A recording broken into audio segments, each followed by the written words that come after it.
And in your national headlines this afternoon, President Donald Trump is taking the first steps toward dismantling the Department of Education, slashing about half of the department's workforce. Alice Barr explains how this follows key promises he made on the campaign trail.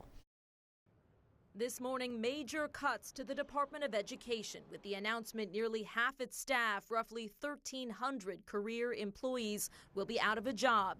Education Secretary Linda McMahon called it eliminating bureaucratic bloat and a step toward President Trump's ultimate goal. This directive to me clearly is to shut down the Department of Education. That would require an act of Congress, though the president has talked repeatedly about leaving school policy to the states, setting off alarm among many parents like Lindsay Latham, who worries about losing federal oversight and grant funding for special education services children like her son Calvin rely on. To make sure that their kid is being treated fairly and given the opportunity to learn like any other kid. If we go backwards, we are going to see such a regression in the most vulnerable population.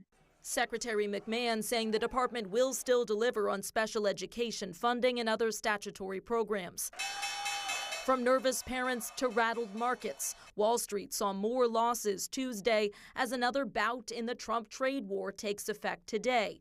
25% tariffs on steel and aluminum imports from around the world. Some U.S. allies striking back. The European Union this morning announcing retaliatory tariffs on billions of dollars worth of goods imported into Europe, from boats to motorbikes and alcohol, beginning April 1st. Amid the uncertainty, President Trump rejecting growing concerns about a possible recession. I don't see it at all.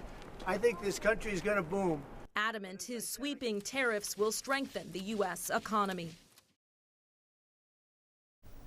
The Senate will now vote on a 6-month funding bill after the House narrowly passed it. The deadline to avoid a government shutdown is Friday.